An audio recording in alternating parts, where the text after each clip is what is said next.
¿Qué tal? Buenas tardes. Bueno, nosotras somos Bosa Velvet y les vamos a estar dando durante esta charla cómo Bosa ha hecho ciertas implementaciones en diferentes casos que les vamos a comentar. Pero para empezar, me gustaría ver si nos apoyan con una pequeña dinámica y todos se pongan de pie, por favor. Va a ser muy breve. Perfecto. Ok, nos vamos a ir sentando los que nunca han tenido ninguna interacción BIM en un proyecto, o sea, que no tienen nada de cualquier índole. ¿Mande? Oh, mira, si hay algunos. También, por favor, quienes no han trabajado ninguna de las disciplinas en un modelo BIM. Se van sentando, vale. Ok, continuamos con los que no han coordinado, no han hecho cruce de ingenierías o no han hecho una coordinación de disciplinas en algún proyecto BIM.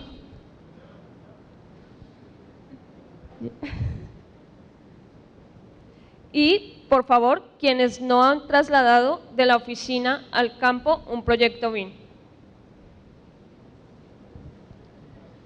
Wow, va haciendo. Ahora, quédense de pie los que consideren que han hecho una implementación exitosa en algún proyecto en los que hayan trabajado. Ok, es sorprendente, vean a su alrededor, son muy poco porcentaje en el que pueden considerarse una implementación exitosa. Entonces, ¿qué es lo que nos estará pasando por ese lado, no? Pero antes… Ay, me parece que se quedó sin pila. ¿Puedes pasar, por favor?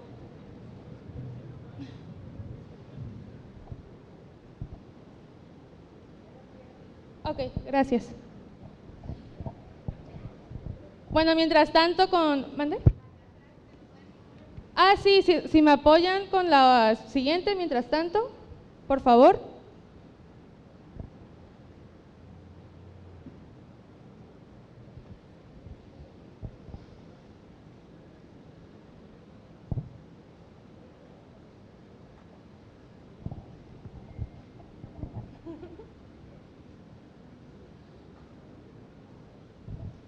Es pausa de suspenso.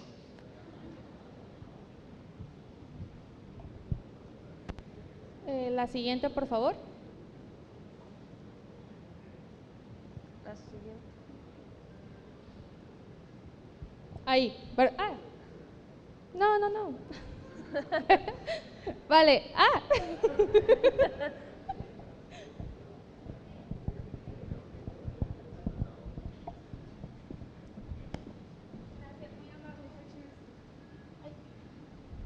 Listo. ¿Quién se siente identificada con esta imagen?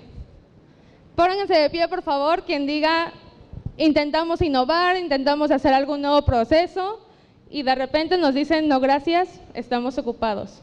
¿Quién se siente identificado con esto? De la manita, tal vez. Miren, vean a su alrededor y es un gran porcentaje el que podría decir que nos han pasado. Porque siendo sinceros, siempre tenemos prisa, siempre todo es para ayer y a veces nos saltamos los pequeños detalles.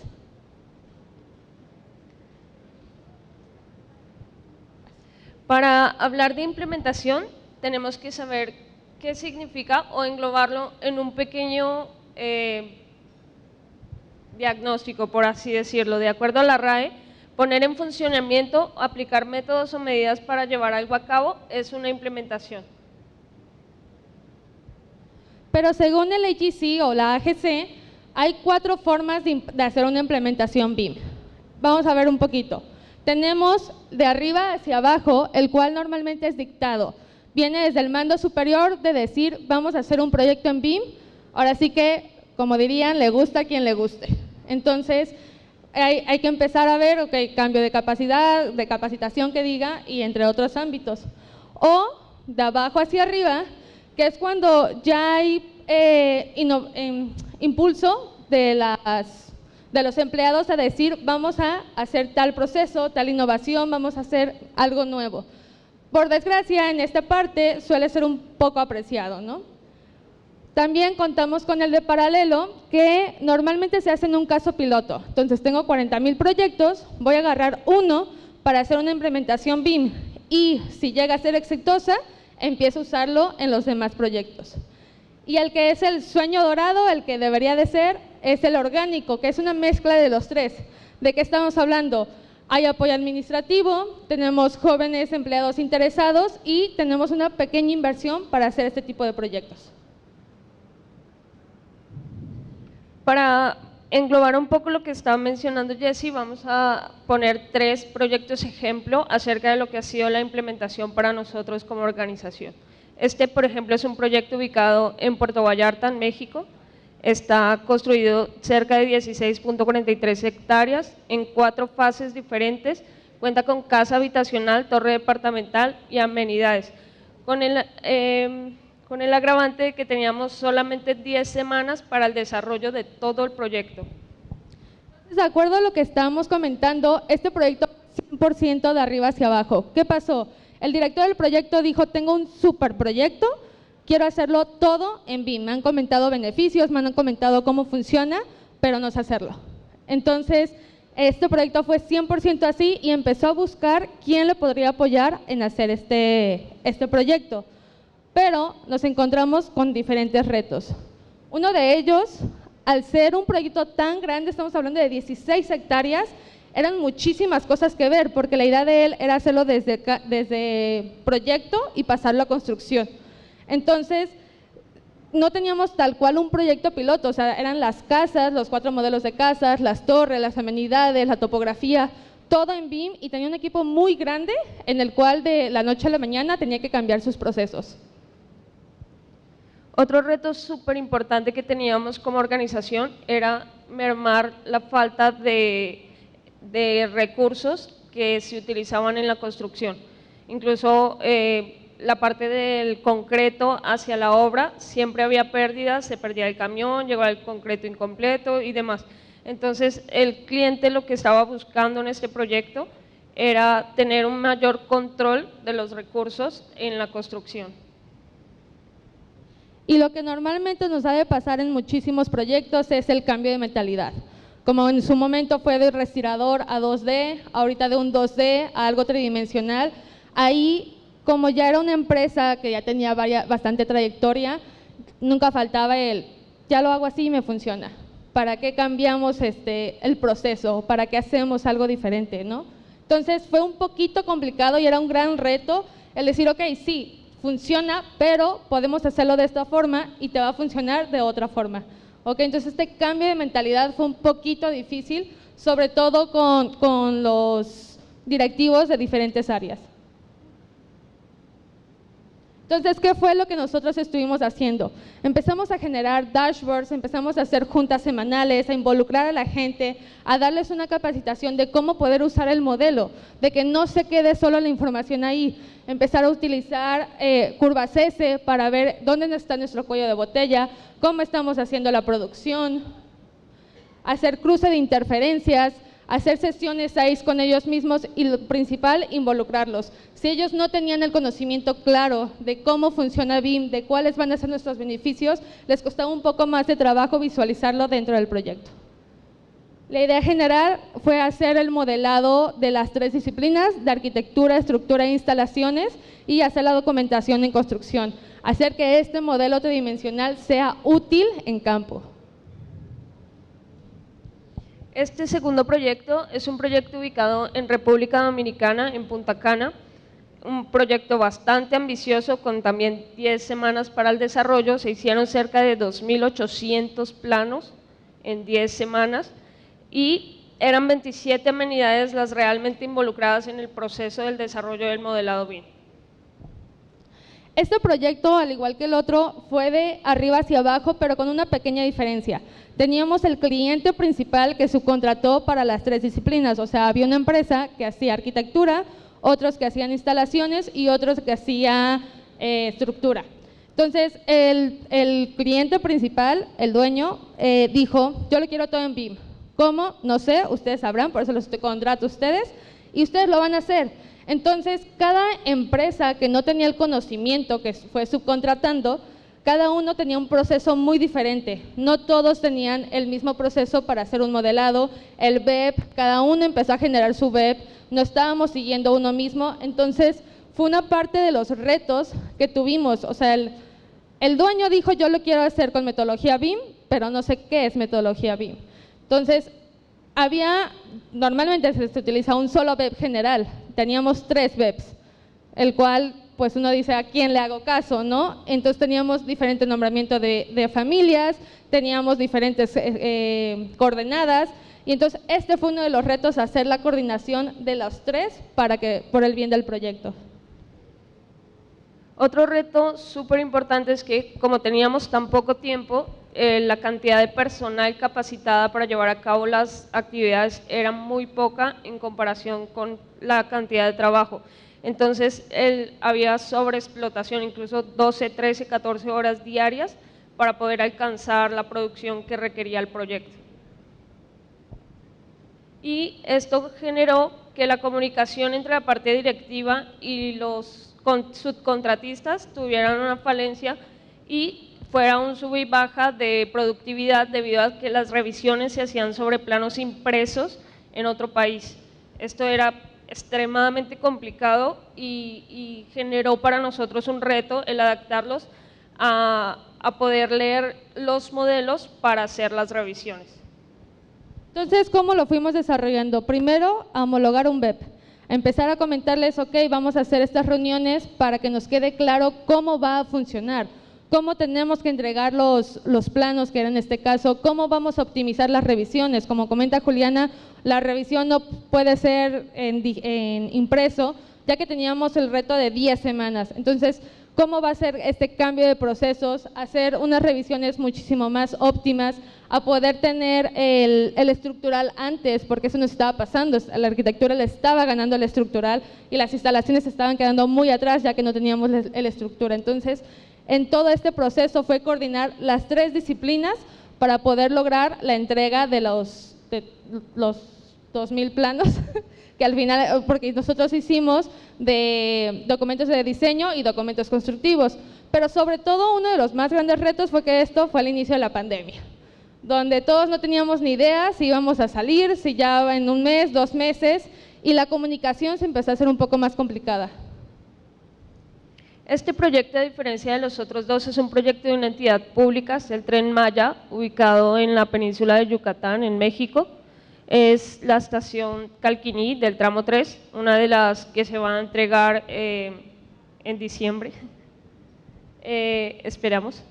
Tenemos un tiempo muy limitado, en este momento está en la construcción actualmente y pues es básicamente lo que se puede englobar de lo que es esta fase en este momento.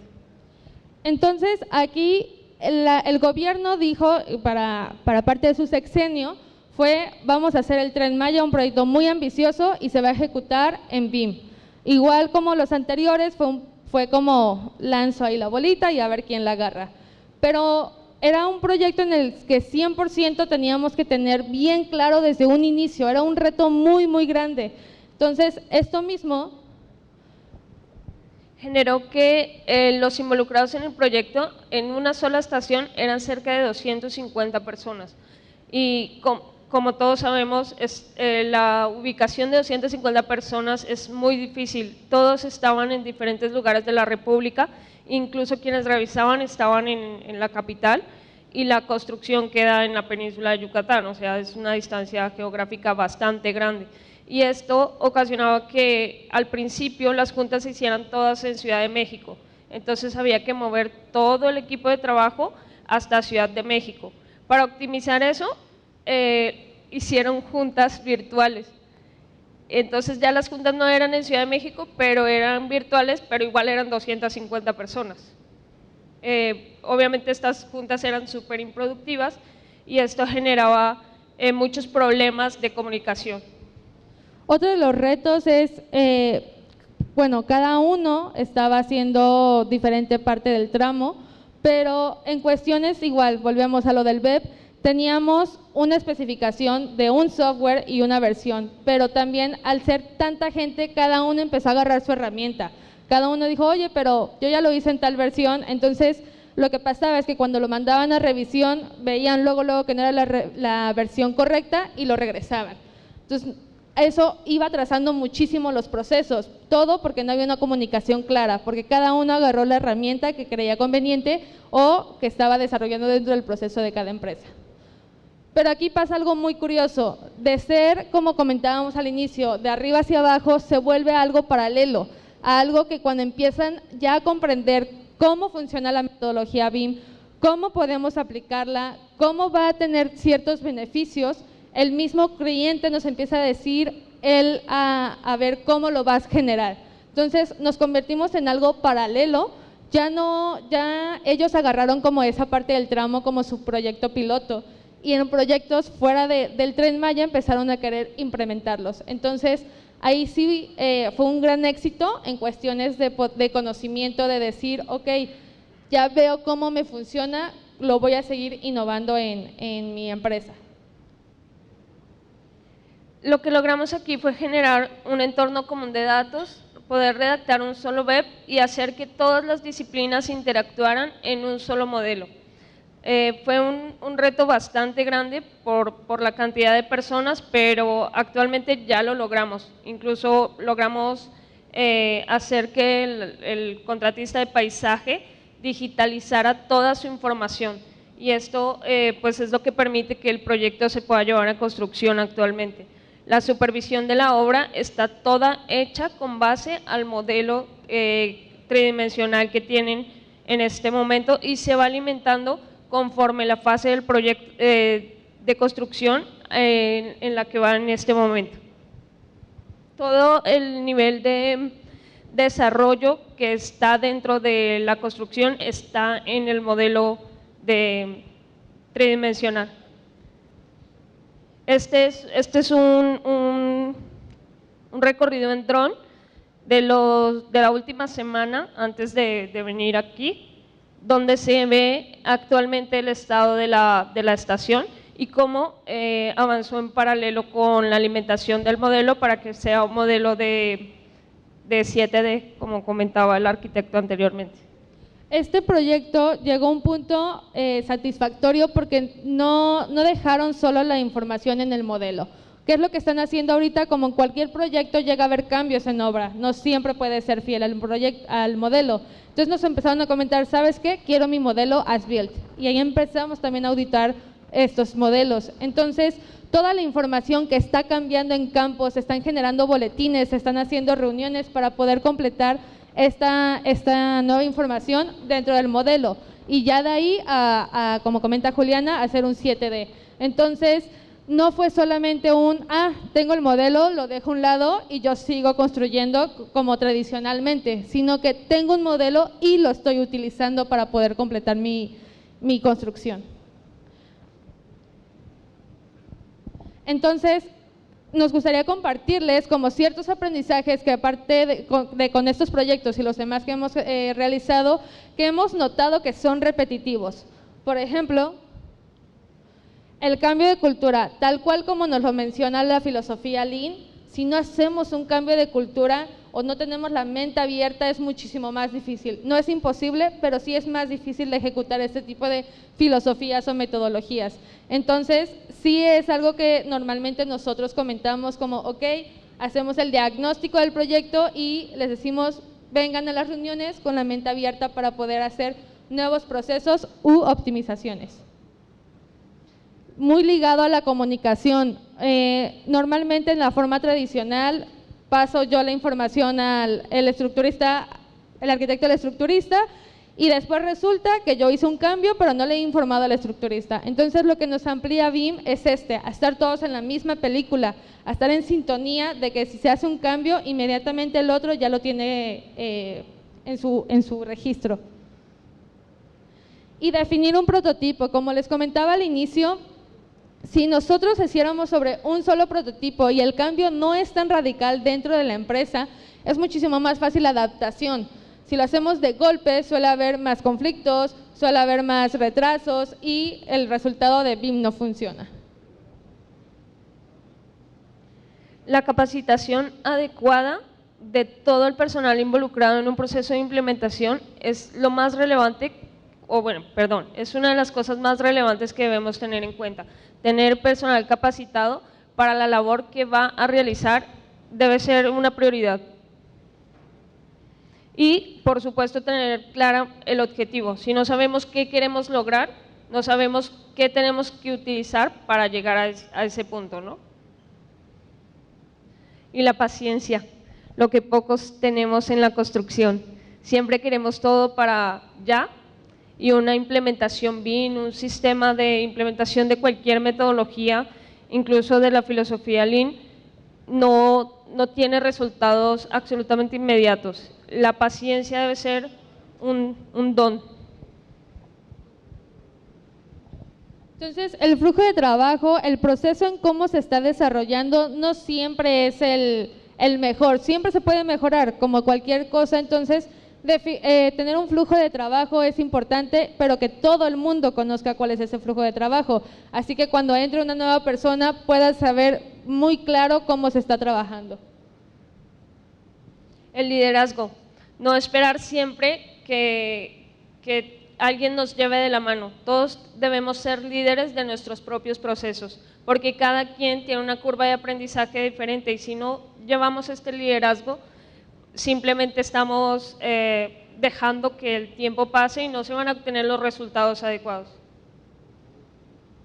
Y sobre todo, la medición. O sea, recordemos que el que no mide no controla y lo que no se controla no se puede mejorar.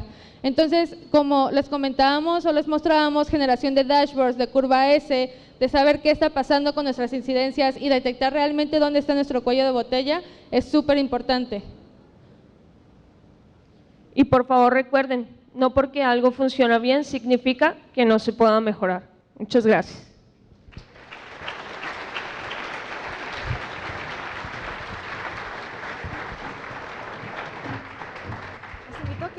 Muchísimas gracias. Se queden por aquí porque tenemos un par de consultas que nos puedan ayudar a evacuar. O básicamente es una, un poco más ampliada. Uno de los participantes nos dice que no le quedó muy claro cómo lograron el objetivo en 10 semanas en los dos proyectos que mencionaron. Que si pueden ampliar un poco al respecto, ¿cómo es que en 10 semanas lograron esos objetivos? Para poder lograr el objetivo en 10 semanas, lo que hicimos fue identificar cuáles eran los focos rojos de la productividad en el proyecto. Yo voy a explicar el de Macao y tú explicas. El primer proyecto, que es el que les comentábamos, donde era un proyecto muy grande de 16 hectáreas, ese proyecto lo que hicimos, utilizamos mucho la filosofía Lean, empezar a detectar dónde estaban los desperdicios, de los 7 desperdicios que nos dice la filosofía y aplicarlos en la construcción. Nada más, cabe recalcar que las 10 semanas era sobre el proyecto, obviamente no sobre la construcción, era tener en 10 semanas todo el proyecto de documentos de construcción de todo el terreno para poderlo llevar a campo. Entonces, lo que hicimos fue hacer un tag planning y empezar a detectar y hacer diferentes trenes de trabajo. Entonces se dividió el trabajo, se empezó a ver con el equipo que contábamos cómo se iba a ir ejecutando y nuestras tareas, cómo las podíamos ir optimizando. Entonces, como más o menos hicimos una combinación entre Lean Construction y con la metodología BIM. Y en el siguiente proyecto lo que hicimos fue redactar un BEP y una guía para el BEP. Es decir, cada proceso dentro del BEP tenía una explicación y cada explicación traía una guía con ilustraciones de cómo debían guiarse para poder desarrollar toda la integración de las ingenierías y poder sacar la cantidad de planos para los documentos de diseño y para los documentos de construcción.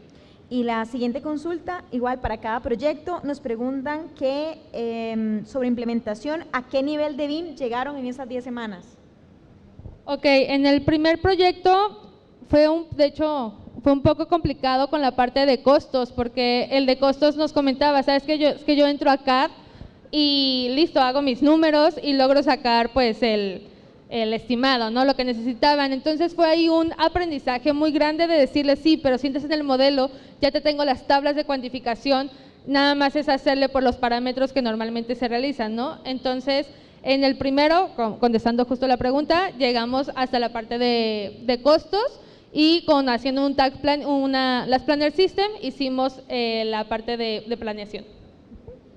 Y en el segundo proyecto llegamos hasta la parte del LOT 400 y la integración de las ingenierías para la supervisión del proyecto antes de la construcción. Ok, perfecto. Muchísimas gracias a ambas. Gracias.